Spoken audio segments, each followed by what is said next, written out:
All right, everyone. Hopefully that transition went well. I made a few changes to the stream and my setup and how I go about doing everything on the audio side of things. So hopefully it's nice and smooth and we don't have any issues tonight. But I have a feeling that may not be the case. But we will see. We will see going forward. I've got a few friends in chat that are going to let me know how everything's going if anything goes awry. But yeah, like I said, hopefully it should be fine. If you're new here, I'm Niz. Welcome to NizCast. And we're going to be casting the Semi-Pro Cup Series, also known as SCS, or some people refer to it as SEX. Yeah, we're in round 4. We've got OverAchievers on the Radiant side. We've seen them plenty of times on here before. Most recently on Thursday night, I believe, where they actually won the entire tournament. And we've also seen Trollmaster Adventures. I think that was a couple weeks back. And I don't remember how far they went. I want to say the semifinals. Maybe it was just the quarters. I'm not sure. I don't think they won. But I think it was the semifinals or the quarters. But we've definitely cast them before. Reserve time. As for this draft, we've got Troll and Slark getting banned out by Trollmaster Adventures. And of course, Batrider and Shadow Fiend getting banned by OverAchievers. OverAchievers with the first pick went with the Lion. And because we've got a little unusual bans, I should say, in the first round, in the Slark and the Shadow Fiend. That's freed up the potential for a hero like an Axe. Vengeful Spirit's still in the pool, Lion's still in the pool, which of course we saw him get picked up first. So there's some of these big ticket heroes. There's also Juggernaut, which hasn't been touched either. And that's actually a little surprising that Jug hasn't been picked up, given that Slark has been banned out. Slark considered one of the stronger heroes to counteract the Jug, so at least Jug could have a little bit higher effectiveness this game. We'll see if he gets banned out in the second round, as Trollmaster Adventures rounded out the first 2 picks with the Earthshaker, and OverAchievers then went with the Ember Spirit. So traditionally, Axe has been getting played in the offlane. That does allow him the ability to abandon the offlane and kind of hide in the jungle. Earthshaker, traditional support. There's nothing too surprising about that. Hero likes moving around, has that long range initiate. Just pretty much all around good, solid support. But he is traditionally played in the 4 role, so they're going to be looking for someone who can play that little bit harder of a support role going forward. Ember Spirit typically run in the mid lane, but he has been run safe lane as well. And he's going to be paired up with Lion most likely. Skywrath and Storm Spirit will be the bans for OverAchiever. Trollmaster Adventures will ban out the Sniper, which I can't believe I didn't mention him. But he somehow made it through the first set of bans and the first set of picks, but he will get removed this time around. And typically, if he's going to get picked up, he would have been picked up in that Ember Spirit, in that slot where Ember Spirit was, so that OverAchievers would be able to pick him up and then ban out the heroes like the Storm Spirit or the Clockwork, heroes that are really good at jumping on him. They wouldn't really have to ban out the Clockwork because they've already got their offlaner in the Axe, but that's typically where you'd see Sniper getting picked up. But OverAchievers choosing not to go with him this time and went with the Ember Spirit instead. The last ban for Trollmaster Adventures was the Centaur. And everyone in chat letting me know that sounds good so far and everything is fine. So hopefully it continues with that. I think going forward it's just going to be a matter of my voice level with the game sounds when we actually get into a team fight or a little bit more action. So yeah, just continue to let me know if anything's not really working out. But so far, so good, so that's great to hear. Alright, what is Trollmaster Adventures going to look for with this pick here? They could still be really open with their draft and just pick up their position 5 support here. What's available? I mentioned the Vengeful Spirit. It's an okay hero to go with what they have. I think Dazzle would probably be the best option. They're going to go with Puck, okay.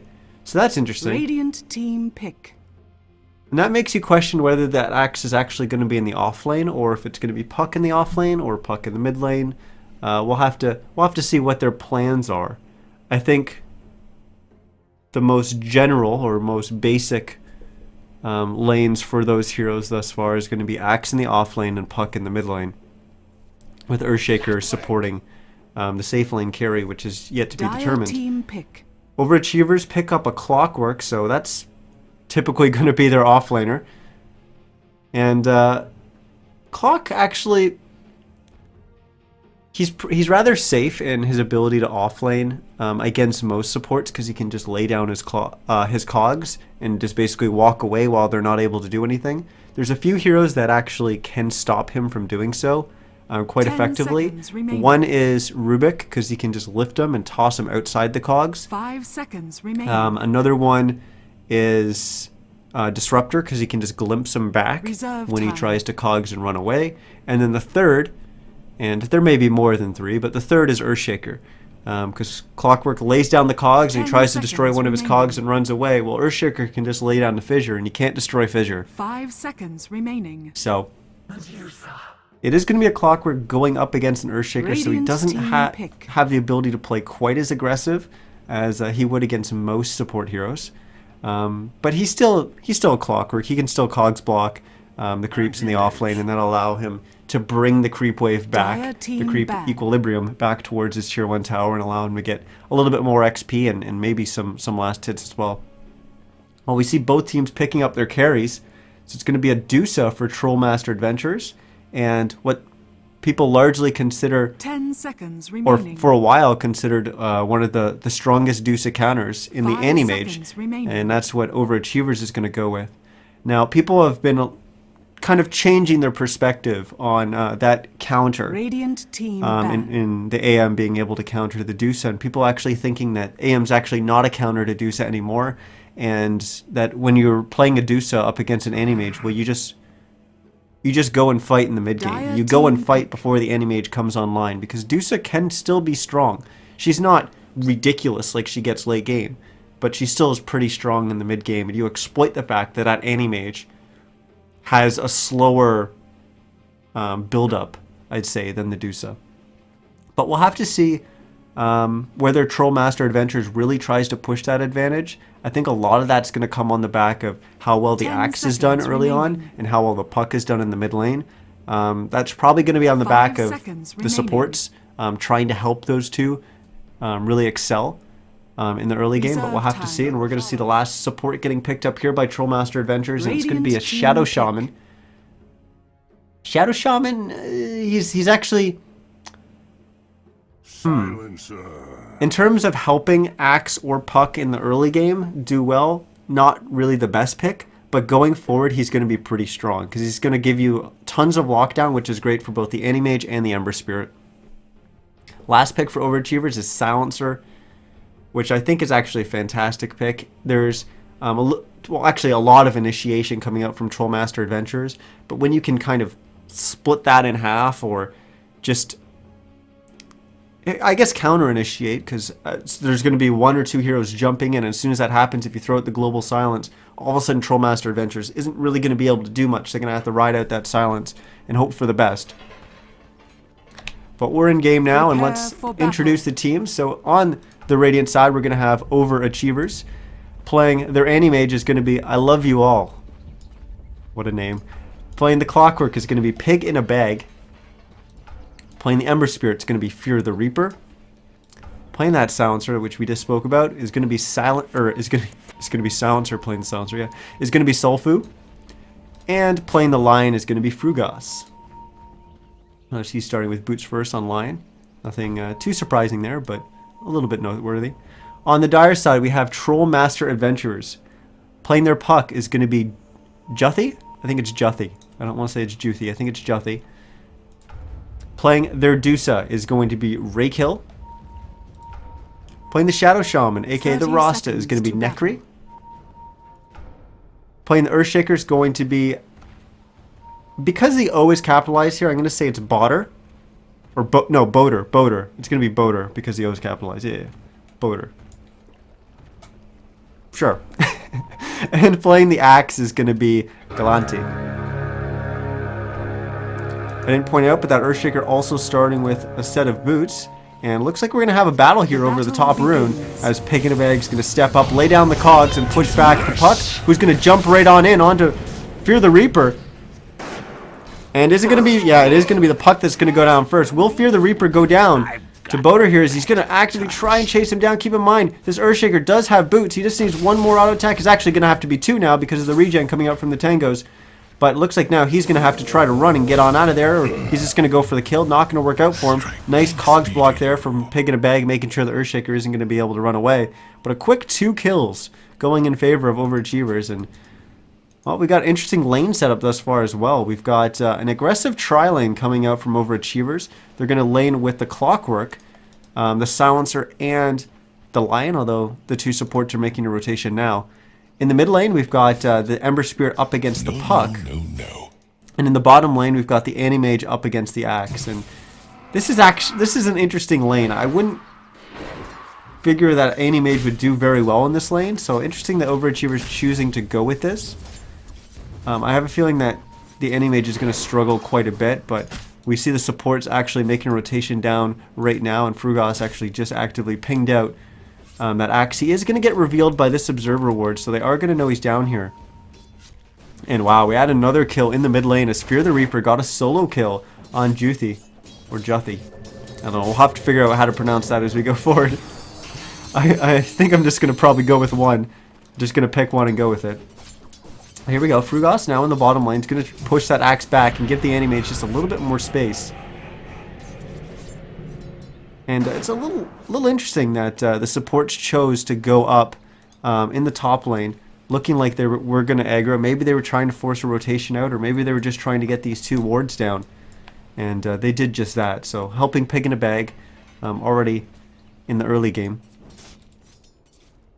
You know, I said there's a potential for a lot of movement coming from the supports, and we already see Dire moving around quite a bit. We just saw Radiant moving around as well. Earthshaker just went to the top rune to help out Puck, making sure that she would secure it. And Rasta even... oh, Fear the Reaper's actually going to go. I'll get back to that point in a second, never mind. I thought the Puck had already used Orb, but I was mistaken there. But yeah, even the Rasta had made a rotation down to the top rune to place this Observer Ward. In the bottom lane, we had Solfu actually deny himself to the neutral camp, so he probably got a little bit low and realized that... it would probably just be better for him to deny himself to the neutrals, take the fast trip back to the fountain, and not have to burn through any of his regen. Of course, when you do that, you typically want to buy out and buy right down to your reliable gold. Doesn't look like he actually did that, so I'm guessing, you know, he just denied himself to the neutrals because he got in a bad position up against the Axe in the bottom lane. As we saw Axe down here right after Solfu went down as he was on the camp, so he must have caught out the Silencer. But unfortunately we missed that on the stream. And we've got a little bit of drawing on the map coming up from oh, that's not Galanti. That was actually Frugos drawing out on the map there, but it was basically one of these. Not sure exactly what that represents, whether or not he maybe it was just representing the Axe, what the Axe did with the 2-minute rune. I'm not quite sure, but we'll see going forward.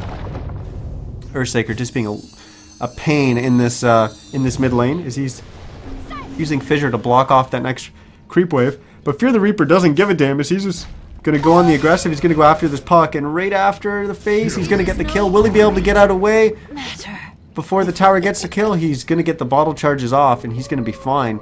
Getting a little low, but a little low isn't dead, and that's exactly what he wants. Now, Pig in a Bag needs to be a little careful. Galanti coming out of the jungle, trying to catch him with the taunt. But this Observer Ward paying off has definitely kept him alive in that situation. And because of that rotation, Galanti will actually just hop on over to the side shop and finish his Tranquil Boots. Now Frugos is up on the high ground here. Oh, Earthshaker almost trying to lay down the Fissure to get him blocked off. Had he done so, I think that would have been a dead Lion. But the Lion will be fine, and now Fear the Reaper, upon jumping in, is blocked by that fissure, and he'd have to wait for it to expire. Ooh, he's going to run right into Necri here, but Galanti's there as well, and I think, yeah, OverAchievers just need to try to back out here. They just lost Sofu, and it's just 2 of them going up against 4, so they're going to retreat, and they'll be okay. Galanti actually TPing back into the bottom lane, realizing that the supports have moved away from that bottom lane. And he's going to go down here and continue to bully the Anti-Mage, which is going to force Sofu to TP now back to the bottom lane and help protect his Anti-Mage. This is a moment where Trollmaster Adventures is actually making a little bit of a decision. What are we going to do with our axe? What is the value that we have on our axe? If we leave our axe in the bottom lane, that forces the supports, or at least one of the supports from OverAchievers, to stay in the bottom lane, which means our Puck's going to have an easier time. If we choose to not leave our axe down there, and maybe we feel like we want a little bit more farm on our axe, then we abandon the off lane, throw him in the jungle. The problem with that is the Anti-Mage is then going to be in the bottom lane, free farming away, and the 2 supports from OverAchievers are then going to be free to move around the map and do whatever they want, whether it's stacking and pulling and getting a ton of gold and XP that way, or maybe it's just sitting behind Fear the Reaper mid, or even just constantly trying to smoke gank or do something like that. Or apply pressure in any kind of way onto the Puck in the mid lane.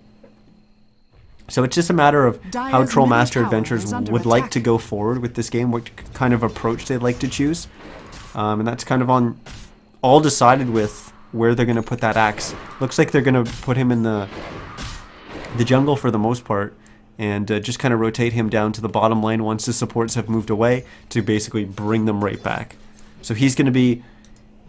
Whenever the supports make the rotation away from the bottom lane, he's going to make the rotation to the bottom lane to force them to come right back. So they're kind of counteracting any kind of rotation by just throwing axe back down there. Because it's pretty clear that OverAchievers, based on their rotations, highly value this Anti-Mage's farm early on, and I think that's definitely the right route to go with. Well, let's get a quick update on where we are in terms of the lanes and how everything's going. We've got Ember Spirit slightly behind Puck in terms of CS, but he has gotten 3 kills already, including that first blood, and well, Puck has died 3 times. Does have 1 assist, but if we look at the net worth, and we'll switch on over to that right now, we can see that Ember Spirit quite a bit ahead, almost 1,000 net worth ahead of the Puck right now. And I'm just going to switch it. There we go. I'm going to switch it back to the last hit so we can get a good idea of what's going on there. But it looks like Galanti's in trouble as he's going to get stunned up by Fugas, followed by the hook shot from Pig in a Bag. Doesn't have enough mana to lay down the cogs. He could have chugged his bottle there to get a little bit more mana, but not doing so. I think he figured that they were going to get the kill either way. Fugas unfortunately took the wrong path on the way out there, and that is not how they envisioned that gank going. Instead of getting a kill, they end up losing one. And Trollmaster Adventures actually rotating all 5 to the bottom lane to do so. And well, I guess this is one way to put a lot of pressure on that AM and stop him from farming. Just put 5 heroes in the lane. But they're going to look for an early push on this tier 1 tower. And I spoke about this in the draft about, well, Anti-Mage is incredibly weak at this point in the game. Just put the pressure on, start taking towers, snowball on the fact that you can have easy access to tower gold, and this actually helps. This is actually emphasized by the Rasta pickup and the fact that you've got a Shadow Shaman that can drop down Mass Serpent Wards and help continue to push. Not level 6 yet on the Rasta, but they don't need it to push down this tier 1 tower anyways. But looks like OverAchievers is not going to give it up, as they've got a hook shot in from Pig in a Bag. That's going to be a dead Shadow Shaman, and Boater's going to go down as well. So seemingly out of nowhere, 3 heroes, and actually 4 heroes from OverAchievers arrive on the scene, and they're going to lose 2. Are they going to lose 3 here? As Raykill almost going down to Fear the Reaper. I think Fear the Reaper may go down. He doesn't have any bottle charges. Oh my goodness, just gets a sleight of fist off to actually dodge one of those tower attacks. And I don't know how much HP it was. It must have been below 10 HP, but he just gets out of there. He had used all of his bottle charges. So he had nothing left to keep himself alive, but just barely staying alive by the skin of his teeth there. Well, let's actually switch on over to the net worth and see where all the heroes stand, as we've got Anti-Mage leading the way at 4,300 net worth, and it's actually Fear the Reaper right behind him at 3,700, tied with the Deuce on the other side. Then we've got the Axe and the Puck, and even the Earthshaker. So Earthshaker having a little bit more net worth than even the Clockwork. That's maybe a little surprising. Not sure. I don't think it was. Well, we got the deny on the tower. How did Earthshake get all that gold? He's 2, 2, and 1. I don't think there was any streaks or anything like that. Unless, yeah, there's no streaks. The only one that would have had a streak would be Fear the Reaper, and even still, I don't know. It is just a 2, 2, and 1 Earthshaker. So somehow finding that net worth and managing to complete his mana boots. Do it with flair. See, actually, OA just positioning 3 heroes in the top lane, looking to push this tier 1 tower. But Troll Master Adventures not letting that go, as they've TP'd 2 more heroes up into the top lane. Looks like they're going to TP a third, so they're going to have 4 in total. Nice TP from Earthshaker. He's going to lay down the Fissure. Going to allow Galanti and Necri to catch on up, and Galanti will chop off the head of that silencer. But in the mid lane, they've already used all their TPs to go top, with the exception of Necri, and that's going to allow Fear the Reaper and Frugos to combine for a kill on Juthi. Fortunately, not able to get there just in time. But that puts us at 7-5 in terms of hero kills, and looks like Troll Master Adventures looking to change that, as they're going to be coming in with both the Axe and the Earthshaker with a nice blink taunt. They're going to get the kill onto Fear the Reaper. There goes that dominating streak. Axe getting the gold for that one. They're going to try to chase Frugos. I don't think they're going to be able to catch him. Certainly not with Pig in a Bag with the hook shot and the cogs. And looks like we're going to have a complete disengage from both teams. 8-6 down. That gold change was definitely in favor of Troll Master Adventures, given that they got the that dominating streak.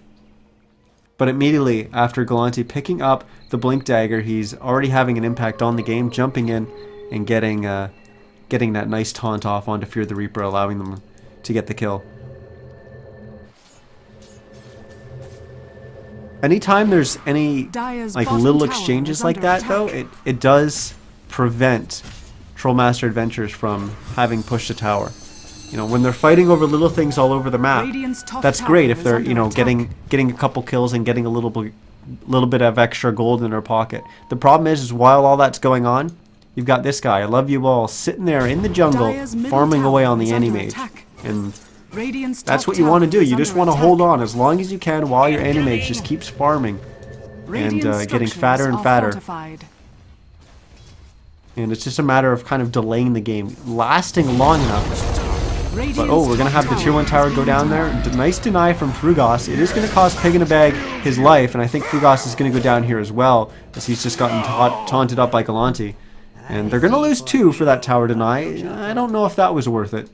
Maybe. I have to, actually don't know all the math behind that, and what the actual gold change was, or gold differential would have been, had they actually gotten the deny, or had they not gotten the deny on the tower, and had their 2 heroes stay alive.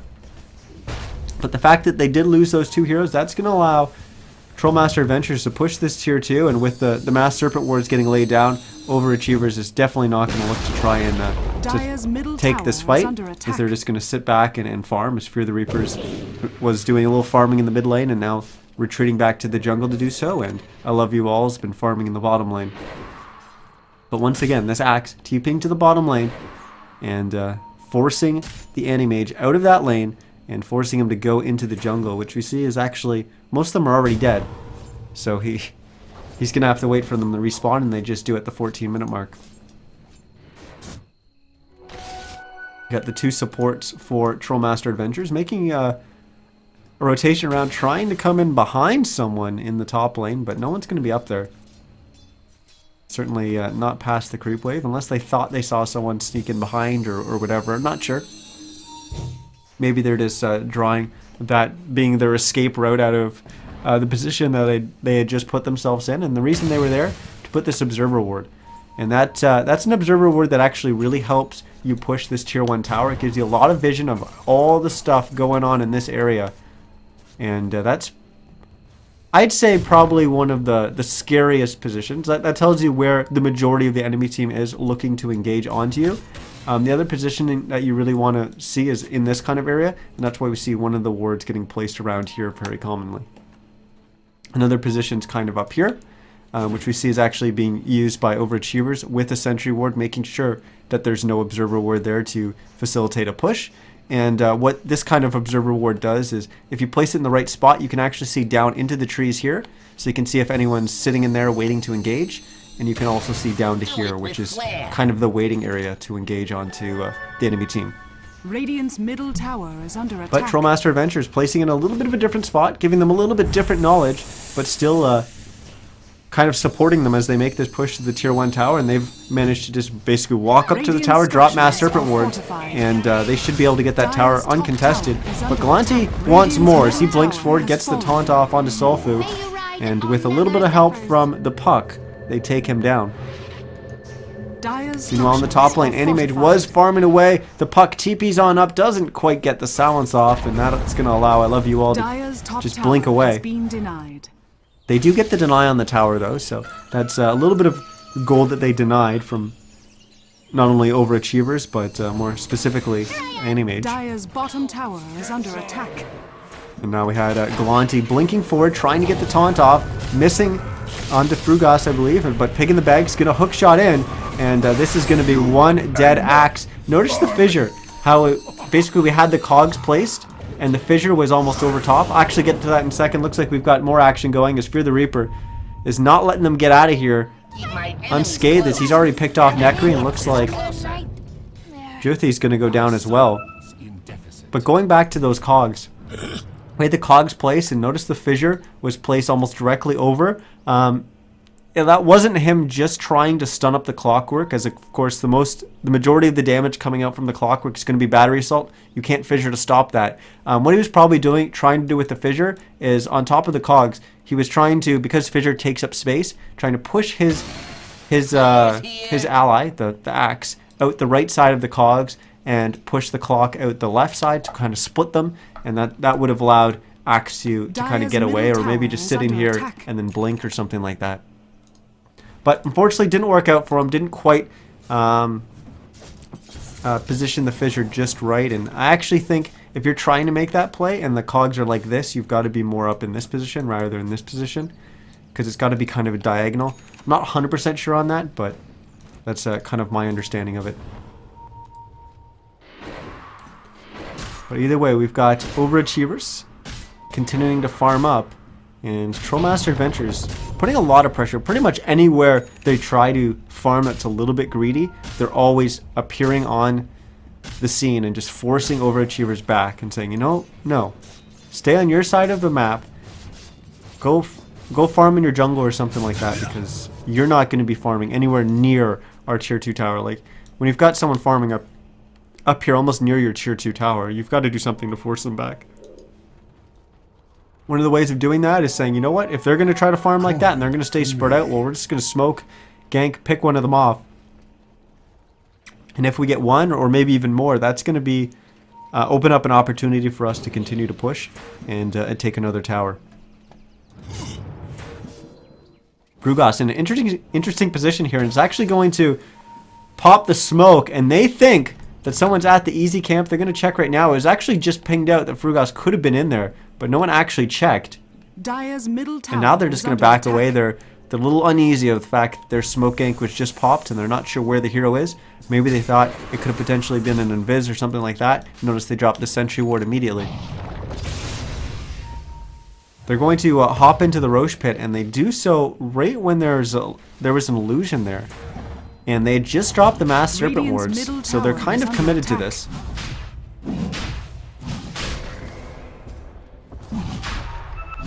And I don't think Overachievers will actually look to come in here and contest it. And it looks like they're not at all.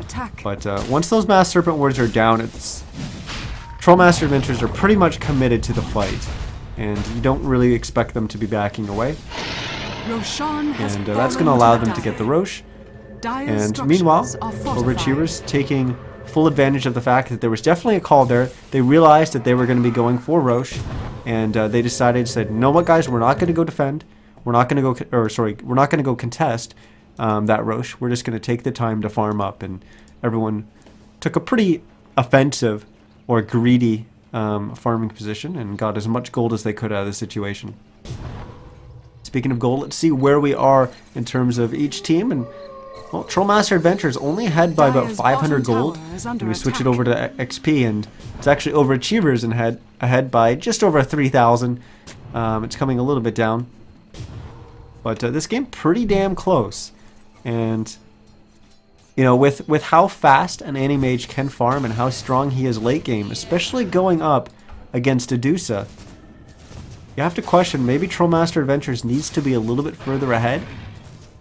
We're still certainly not in late game. We take a look at Animage's farm, and he's not only did he go Battle Fury, but he went Vlad's, and Vlad's is just that extra greedy of an item that help him farm a little bit faster. I don't consider it the greediest item, because I think it actually helps his ability to fight. But in the end, I think he's actually got to finish his Manta before he's really able to get in there and fight and actually do something in the fight. So he's going to continue to farm up for that. He's only at 1,100 or 1,200 gold now. So that's about 900 away from his... Is that right? Yeah, 900 away from his ultimate orb. And once again, here's the axe, blinking on in, getting the taunt off onto the anti-mage. It won't allow him to get the kill. It will actually burn through most of his mana. But once again, it does force I Love You All to just go somewhere else. And anytime you force the enemy carry to be moving around, that's time he's spending not farming.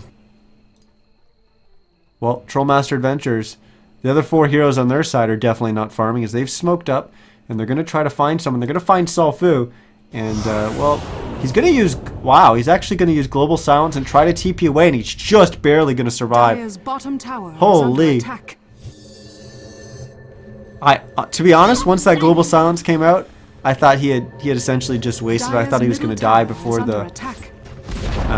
TP went off, but he read the situation better than I did, and managed to survive. We had I Love You All and OverAchievers claiming this mid-tier 1 tower.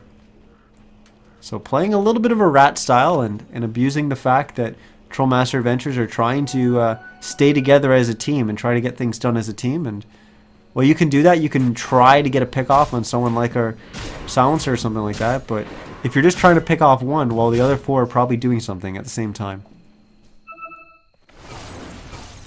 Dire's Speaking top of tower is under a attack. farm, there we go. We've got the Manta finished on the Animage, and actually blinking and getting himself stuck in the trees, having to use his Quelling Blade to get out there. But let's continue to cycle through all the heroes and see what we have. We've got Pig in a Bag, who's been struggling quite a bit in terms of net worth and in terms Dire's of top item tower progression has on this fallen. clockwork. He is 2, 2, and 3, so in terms of his score, he hasn't been doing too Radiant's bad. bottom tower But he's is under only attack. pretty much got the Treads, the Bottle, and a Ring of Regen. So it looks like he's building towards a Force Staff. And there goes Earthshakers. They're going to use the Finger. Radiant That was a quick and easy kill. I don't think he kind of expected that to happen. Radiant's bottom tower is under attack. But it looks like we're having a bit of a trade here as the Radiant's Dire bottom side tower claiming that has bottom tier fallen. 2. They did just use Mass Serpent Wards. That's important to note because Dire's now middle they're not going to tower have is that under available attack. for a potential fight. It doesn't look like we're going to have one. Sulfu's going to get picked off Radiant's by the bottom puck there. tower is under attack. For your impertinence. In the meantime, I Love You All still just farming away in this top lane. And he doesn't really have to respond until they show up with all these heroes and someone that has the potential to actually kill him. They don't have a Blink Dagger on Nekri, which means he can't jump in and CC the Animage. They do have the Blink Dagger onto the Earthshaker, but mainly if he's going to open up on the Animage, he's probably going to do so with a Fissure. He doesn't really have to blink in and use Echo to initiate onto the Animage. And the other option that they have for initiating is the Puck, being able to blink in and then of course use Waning Rift. And that should at least allow him to stop the Animage from blinking. Then he'll probably want to use the Dream Coil, and then everyone else will be able to lay down their CC. And that at least gives time for Nekri to be able to step up and start using the plethora of CC options that Shadow Shaman has. Juthi is going to be invis and scouting out this enemy team. I love you and Frugas are in the middle. And we're going to have Global Silence come out as OverAchievers is now on the aggressive. They're going after Galante. They get the kill there. Raykill will have to use the Stone Gaze. And that's going to allow them to get the kill not only on Fear the Reaper, but on I Love You All as well. Pig in a Bag is now going to be the third hero to go down for OverAchievers. Yeah, he tries to TP out, but that's not going to work for him. But OverAchievers looking to get on the aggressive there, on the offensive. And unfortunately it cost them. They lose 3. Trollmaster Adventures just loses the 1, which was the initial target for OverAchievers. So they got that, but unfortunately going forward they weren't able to continue getting kills. And one of the important things is the fact that they use Global Silence for that fight too. And when you're losing a fight when you're using Global Silence, that's never a good sign.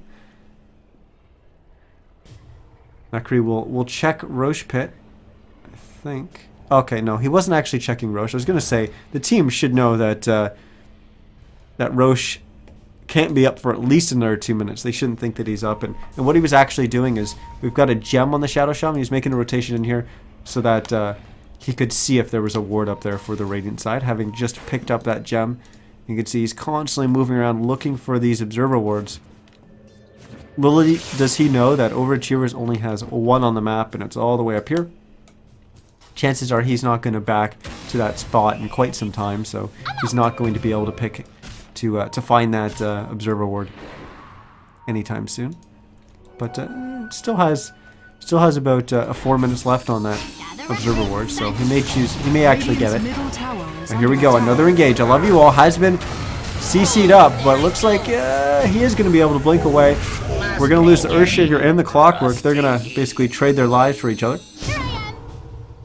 Well, trying to go and continue to chase that anti-mage, but instead they're going to go after Sulfu, who once again using his TPs to keep himself alive, recognizing the fact that they don't have a kind of an interrupt available to them. Also recognizing the fact that, well, TPing's probably his only option. He can't just run away and hope to survive. And those little plays, it's just costing him 100 gold, but it's allowing him to stay alive on the support. And he is 1-5-2, so it hasn't worked out for him a few times. And he's got a little bit more deaths, as we see Galante picking up a death there. But those little plays, although they don't seem like the most, when you're struggling as a support, that really helps you make some item progression. We haven't seen him get too much, but he's almost done a 4-staff on the Silencer, which isn't really that impressive. 28 minutes into a game, a support picking up a 4-staff after just having naked boots. Bottom tower is under attack. But, you know, when you're struggling, any kind of item progression is good, and it would be excellent if OverAchievers was able to not only finish that 4-staff, but finish the one on the Clockwork. Career is going to be flying out with, well, the recipe for Sulfu, so they will have that 4-staff finish. And Frugas also has the 4-staff and his Blink Dagger, so you can see he isn't struggling anywhere near as much as Sulfu. Of course, Sulfu has been doing a little bit more of the warding. Maybe they'll actually choose to transition that role a little bit from Frugas from Sulfu to Frugas, and allow him to buy up some of the wards. Let Sulfu get a little bit more item progression. Maybe they kind of value him picking up treads or something like that. Not sure. We'll have to see going forward. But let's take a look at the gold graph and see where we stand there. As OverAchievers have taken the lead, but not by much. It's still under 1,000 gold. And we switch over to XP, and well, they're still in the lead there, just over 4,000. So the graphs are showing that OverAchievers is ahead, but they've lost all of their outside towers. It's just the tier 3s left, but they all haven't been touched. Well, actually, this one technically has been touched, but it might as well be full HP. So if they lose a team fight on their side of the map and they don't have buybacks or enough buybacks to defend the kind of uphill push from Trollmaster Adventurers, then they could be in a bad spot. But of course, their goal is going to be to not lose a fight on their side of the map and try to be all over the map and try to pull Trollmaster Adventures all over the place, trying to stop them. And just strong rat play will help kind of draw out the game a little bit longer for them, buy their Anti-Mage a little bit more time. As we can see the net worth, he's quite a bit ahead of the Deuce on the other side, at 3,200 gold. As I say that, he pulls it out to about 34. But he's got his Manta finish, he's got his Beef Fury and the Vlads that we saw before. But look at his gold. He's at 5,900 gold. What is he going to buy? I wonder if he's just going to go straight into buying an Abyssal, or maybe he's just holding on to it because he's not sure yet. Well, he's going to be trying to solo Roche, and Trollmaster Adventures have 5-man smoked, and they're not going to get popped by Sulfu.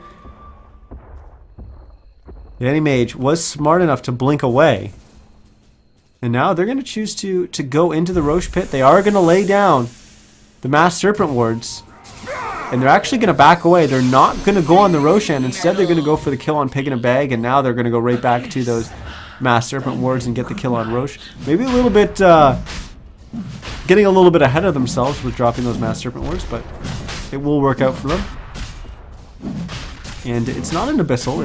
It's a Butterfly. 'Tis mine. That the Anti-Mage will pick up. Let's see what Reiko has. He's got his Manta, his Lincolns, and his Maelstrom, and now an Aegis to add on to that. And that Maelstrom should be turning into a Mjolnir pretty shortly. He's got 2,100 gold on hand.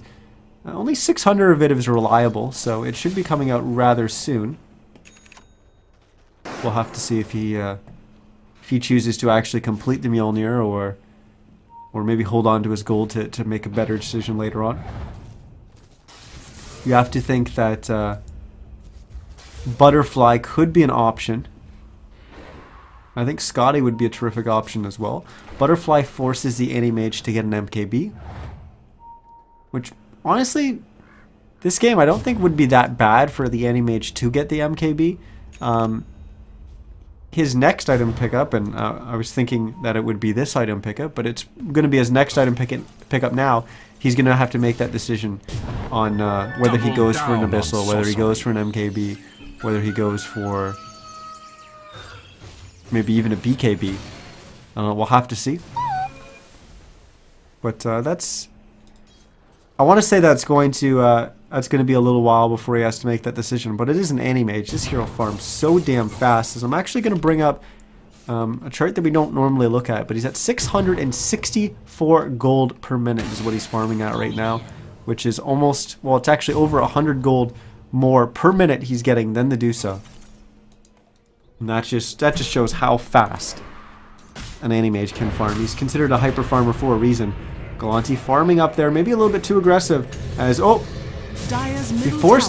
has to force his BKB, as Frugas not only 4-staffs himself, but gets a 4-staff from Sulfu, but it looks like Frugas is going to be the one to go down. Before he does so, he gets the finger bang off onto the puck, dropping her HP down to about half. But Frugas will go down. Oh, I love you all. Gets the kill on the mid tower. Botter blinking in with the Echo Slam, stuns him up, and now everyone else has arrived on the scene. And I spoke about this not too long ago about how you need some kind of initiation to immediately lock down that Anti-Mage, allowing the rest of the CC, mainly the CC coming up from the Shadow Shaman, to arrive. But now we even have a Blink Dagger up on Nekri, so he doesn't have to 100% rely on his teammates to initiate. He can now initiate with a Blink followed by a Hex. Hex being instant cast, so he doesn't really have to worry about any kind of cast time there. And he should be able to catch the Anti-Mage pretty much every single time if he's able to blink and be in range of the Hex. And that actually puts Anti-Mage in a little bit of an interesting position, what he's going to choose to go with his next item. It may actually be a Heart. It may not be any of the items I mentioned earlier. And the Heart, well, you can say there's 3 defensive options that he could go for. He could go for the Lincolns, which would stop the Blink Hex, but it wouldn't stop something like a Blink Echo or a Blink Taunt from the Axe. So he's not really going to be able to make advantage of that. He could go with the BKB, which would prevent everything except for the Blink Taunt from the Axe, but he has to be ridiculously fast with his reaction time to be able to BKB when Arasta is going to blink Hex. It's almost impossible for him to reliably be able to do that. Third option will be the Heart, which will just give him enough HP to hopefully survive long enough to get out of there. Global Silence has been used here. Galante's going to go down. And we've got the Dream Coil used as well. I think we're just going to have a disengage on the back of that axe going down. But Fear the Reaper says no deals. He's going to jump forward, gets a kill with 2 with the Sleight of Fist. And now Raykill's the one in trouble. So he's going to run. Only 90 HP left. 30 HP now. He's running. Oh, wow. The Mana Void comes out from I Love You All, but it's right into the Lincolns.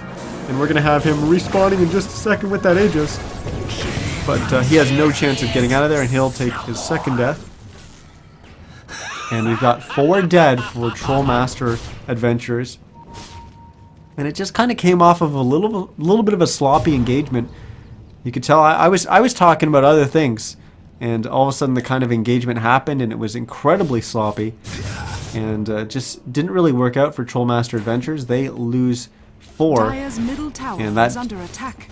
buys so much time for Overachievers. That's even going to allow them to deal quite a bit of damage to this tier 3. In fact, the tier 3 is going to go down. I don't think they're going to be able to get a Rax on the back of it. Middle tower has fallen. They've got 4 heroes here. I think they could contest. Yeah, they're going to force them back. So the melee Rax won't go down, despite the Dusa being dead for another 30. The buyback was available, but choosing not to use it there, and it turns out that was definitely the right decision, as they didn't lose Rax. But let's take a quick look at the gold graph as after that fight, and you can see just how Overachievers favored that fight was. That's about 4k gold, just under 4k, about 3,700 gold in their favor right now. And it's going to be a BKB that I Love You All is going to pick up. It's going to be flying in on the courier right now.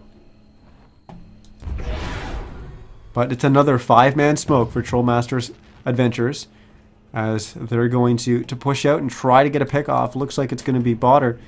I'm still not sure which one to pronounce there. But he's going to be the one leading the way. And with a blink and a force staff trying to catch someone. I guess they got a glimpse of, I'm guessing it was the Anti-Mage trying to catch him out, but not able to get close enough. But they'll stay together trying to go forward. And constantly blinking, trying to catch this Anti-Mage. Blink wherever they think he could potentially be. Now, they're not going to find him. The smoke will have ended. And as they pass, because they passed in this higher position rather than the lower position, this Observer Ward's actually going to spot them out. So Overachievers knows that this wraparound is happening. And here we go. We've got the Global Silence coming out. Looks like we're going to lose the puck right off the start. Raykill will actually just be able to pop the Stone Gaze and force everyone to run away from him for a second. Frugash juking into the trees will survive. And there comes the Mana Void coming out, burning.